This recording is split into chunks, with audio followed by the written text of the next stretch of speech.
Oh, Hey, hello. Jackie. hello. Hello, this is Jackie. Hi, Jackie P. Jaclyn S. 52 Powell. 52 variables. Yes, 52 variables. What does that mean, Jackie? I don't know. I was looking. I don't know when I got on Twitter, like September 2014 or something like that, and everybody had all these cool names, and I just thought of, well, my age, and I certainly am not ordinary, so it became 52 variables. Screenwriter, director, and SAG actor Jaclyn S. Powell. You're originally from Illinois, correct? I am. I'm from Joliet. Yes, I saw that. Our friend David, the producer, is from Joliet. And I've seen your life took you all over. The country. You were a ski instructor at one point, right?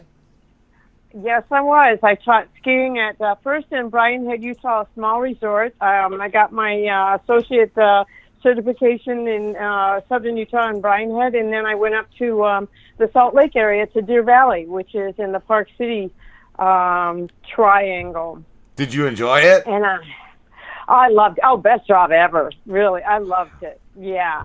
Why did you stop? And it's really, well, my family kept giving me this thing, when are you going to get a real job? When are you going to get a real job? It's not a real job. And although it's pretty cool, I spent 6 months skiing, and the other 6 months I did cocktails at a hotel pool in Las Vegas. So, I really kind of think they were wrong, and I was actually living the dream. I think so. I think they were jealous, and they were like, I think they were jealous. I definitely think they were jealous. They were not. They used to tease me all the time and harass. Why do you work out all the time? Why do you work out all the time? Why do you eat such good food? And I'm like, well, you're all dead now. So why are you doing everything you should be, Jackie? Come on.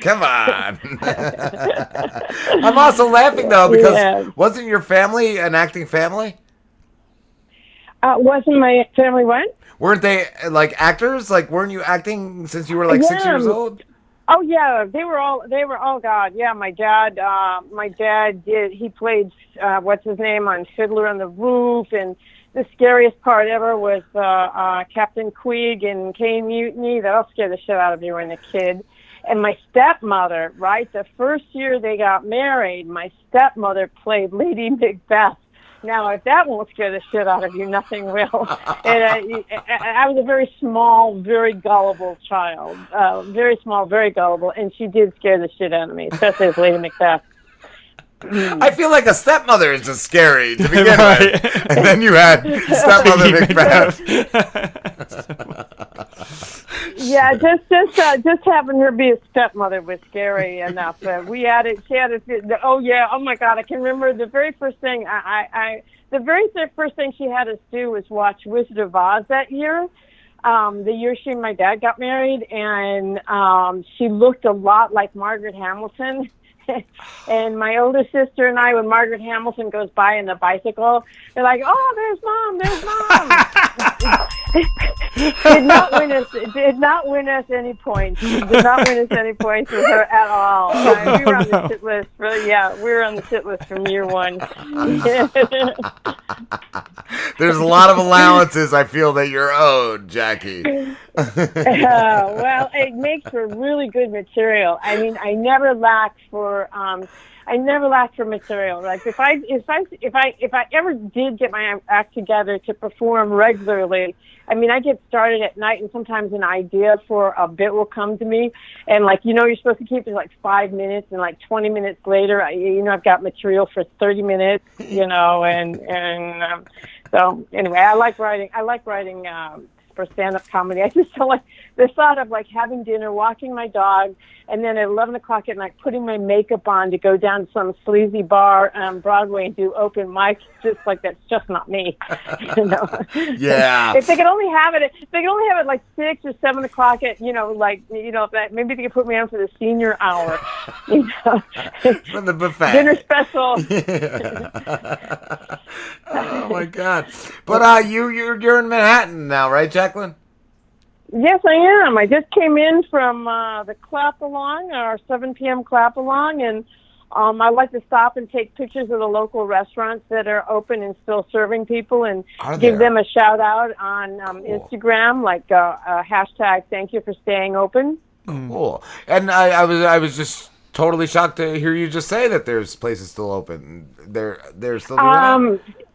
Yeah, to takeout and delivery, and the owner of Lexington Pizza was standing in there waiting for them to get the pizzas together for him to take them to Mount Sinai Hospital for the medical workers. Oh, that's super cool. Because like my greatest fear is like a depression or whatever is coming because all these small businesses are probably folding right now. Oh yeah, and I'm like really heartbroken. So I there's not much I can do. I mean, I did offer to help deliver food, but we've got Lexington Pizza Parlor is open here. Joy Burger Bar is open and serving the hospital also. That's cool. Pro Thai restaurant. There's another Churro Thai. The grocery store down the street has stayed open, and they're delivering, and I want to give them a shout out and a big thank you. And it's nice to go out at night and see them. And you walk the dog, and I walk the dog at 11 o'clock at night, and like everything else is dark. But those guys all by themselves, just the cook, the cashier, and a couple of delivery guys are in these restaurants kind of holding the town together. That's awesome. That's awesome to hear. Like, yeah, because this is like nothing I've ever seen. I've never seen anything like this in 43 years. Like, this is crazy. I don't think there's been anything like this in 100 years. Yeah. I think the pandemic in 2018 is probably the last time that anybody's seen anything like this. I mean, bodies are literally, the hospitals here have refrigerator trucks outside the hospitals for bodies. I kind of get pissed off when some guy just did a whole rant to Deborah Messing on Instagram about the nonsense of all this, and like, dude, when you've got bodies lying outside your house in a refrigerator truck, then you can tell me that it was all nonsense about wearing masks and having to close bars and restaurants. Yeah. But otherwise, you're just being an asshole. Yeah. I agree. Like, we do try to make light of things, but this is to the point where it's just really, really bad. Really bad. One of our comedian friends earlier on Facebook just posted that his cousin just passed from it. Like, this is some serious shit. Like, well, yeah, look at all the musicians, like some of our favorite, rock musicians who are now in their 60s and early 70s. I mean, 70 is now like the old 50s. Yes. Too many are dying, and there is room for jokes. I mean, at least COVID doesn't discriminate. Rich, poor, funny or not, you're going to go if you get it. I'm going to admit, so wear a fucking mask. I'm going to admit, I don't wish it on anybody, but Harvey Weinstein getting it did make me happy. Like, I was very happy about that asshole getting it.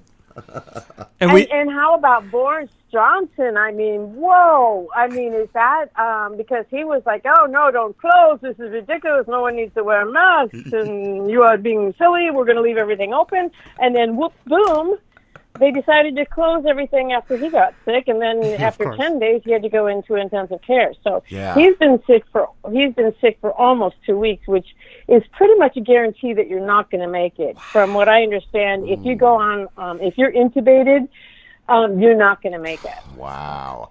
I just want the Tiger King to pull out. I've heard he's got it, and I love the fucking Tiger King. Exotic. I'm sorry. I can't watch it.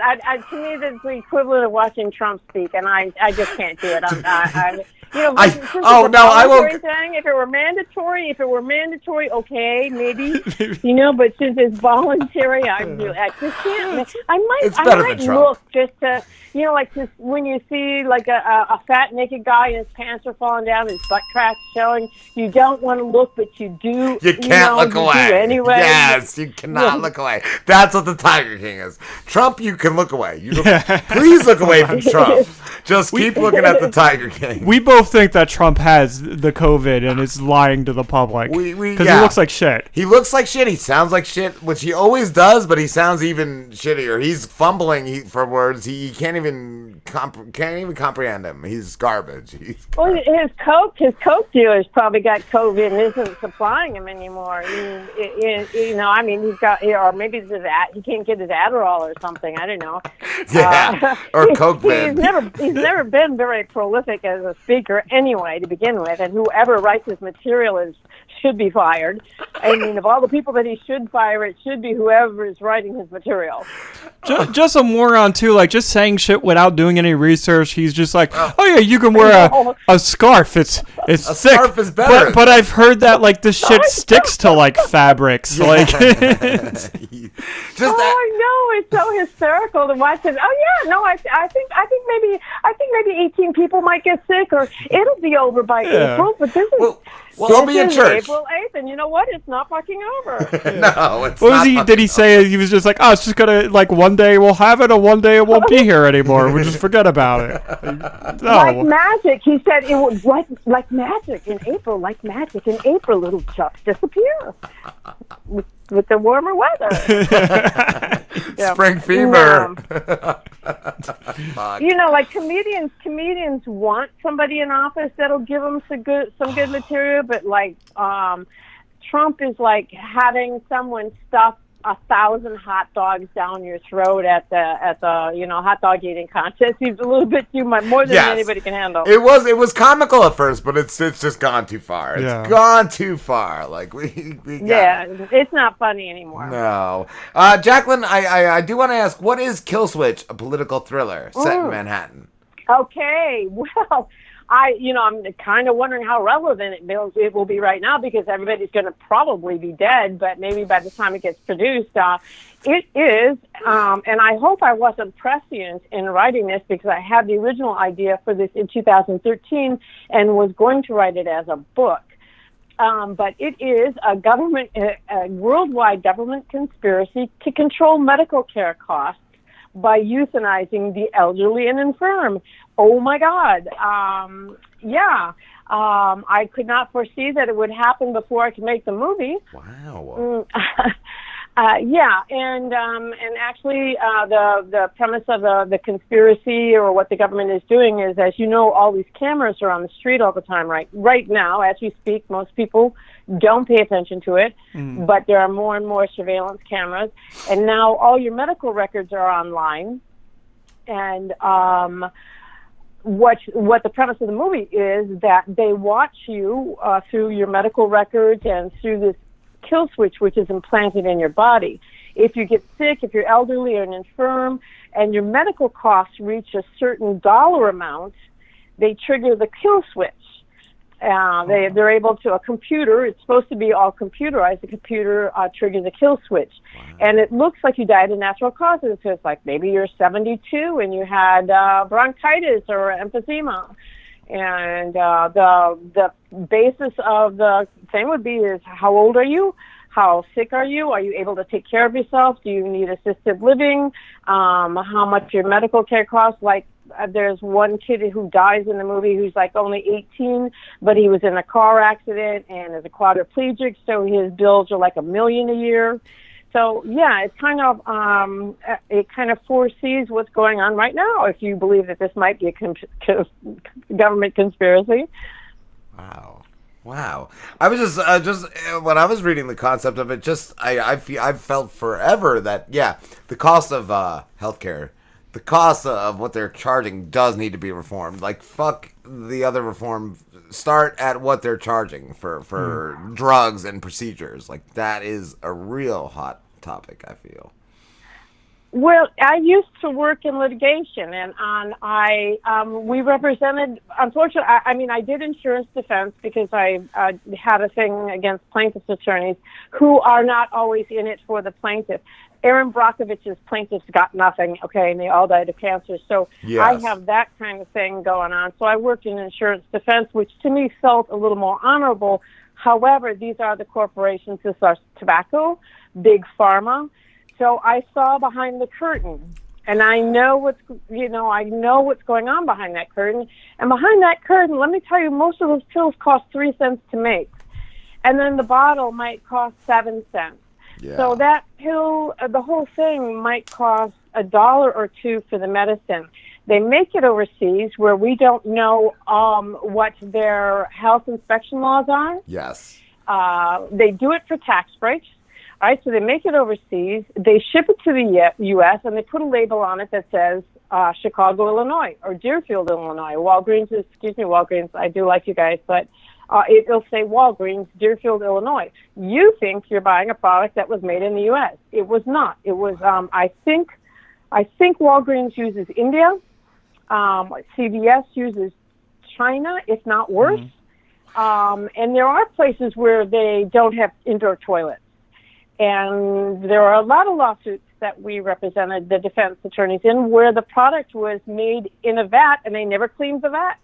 And they mix preparation H with Vaseline or, shit like that. So it's cheaper for a corporation in most cases by the time they get caught. Just like Boeing, just like there's so many things going on right now, by the time they get caught, they have made so much money that they can pay out, like the cruise ships. The cruise ships just got nailed in 2016. I think it's either the Princess Lines or the other one for dumping in the ocean. They paid $16 million. And then that's just a drop in the bucket at that point. That's just nothing to them. Nothing. It's nothing. So these guys are charging for the medication, like Levaquin, which is one of the best upper respiratory antibiotics you can get. I think the prescription's $300 fucking dollars. Okay. Yeah. So if you've had repeated pneumonia or repeated bronchial infections or open heart surgery, Levaquin's the best antibiotic you can get. But if you don't have insurance, you're not going to get it. Yeah. Because they're charging $300 for a 10-day series, I think they call it. Yeah. Okay. Or whatever. That's obscene. Yes. When I went to England with a sinus infection, my insurance company wouldn't cover me for the extra 3 days I needed my medication. They would only cover 10 days, and I needed 2 weeks worth. So I went over. I've already paid for my trip, so I went over there. And of course, 3 days after I got there, in the middle of Christmas season, my sinus infection came back. I went to the hospital on New Year's Day. There was no one. There was one person in the waiting room. A doctor took me in, examined me, gave me a bottle of antibiotics, and when I went out to the front desk, I said, "Thank you very much. Where do I pay?" I said, "You don't pay anything." And I was like, "You got to be fucking kidding. This is just not like America at all. This would have cost me $1,000 in America." And from being out of the country, yes, from being from another country, you feel like at least they would charge you something like that. That's amazing to hear. I was more than willing to pay just about anything. I mean, $300. You need $300 for this? Hey, I'm up for that. Yeah. They didn't charge any. Yeah. Wow. Yeah. And it's. And we don't have good medical care on top of it. Okay, it would be different if it would be different. Like these people in the red states, I don't know what they're thinking because they don't have doctors in. They don't have doctors in these rural towns. There's no doctors there. Yeah. Well, just you mentioning that, like I've always paid for the best dental that I can get through my job, and it still costs me thousands to get a tooth worked on. Like, really? That's the best? That's the best I can get? No, that's not the best I can get. That's garbage. No, I just switched from Aetna. I switched from Aetna because I was so upset. Trump or the Republican administration, however you want to word it, allowed CVS to buy Aetna medical insurance. Oh. That means, yes, that is the very definition of an antitrust violation. Okay, a pharmacy owning an insurance company. All those small businesses, all those people who had their insurance through their jobs through Aetna, who shopped at their local pharmacy, who shopped at Duane Reade, now had to switch their prescriptions to CVS. Wow. Yes, wow. And I didn't find out. That was one paragraph, 2 or 3 paragraph article in the New York Times, November 28th, I think, 2018. And by then I'd already bought the insurance. I wouldn't have bought it if I'd known that, going into it.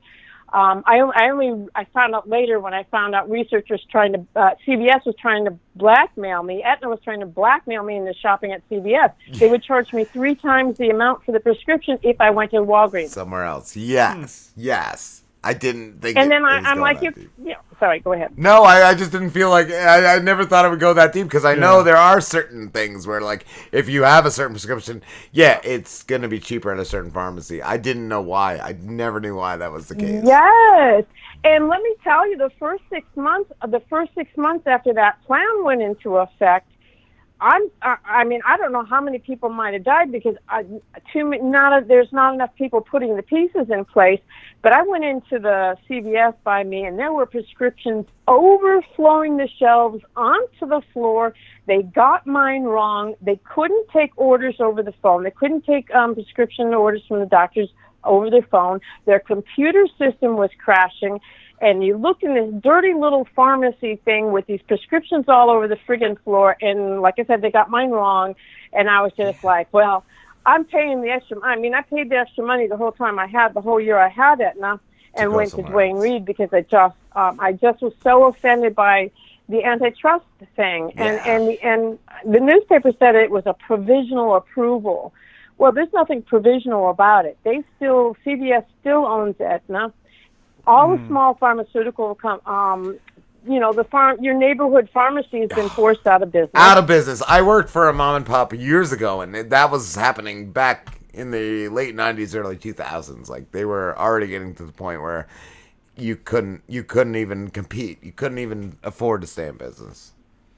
Exactly. And it's like, I really like Amazon services now. I've kind of got used to it. I boycotted Amazon for about the first 10 years they were there because I didn't like what they did to Borders and the in-bookstore experience. Who doesn't love going to a bookstore? Yes, I agree. Right, and you could go to Borders and hang out and look at drink some coffee.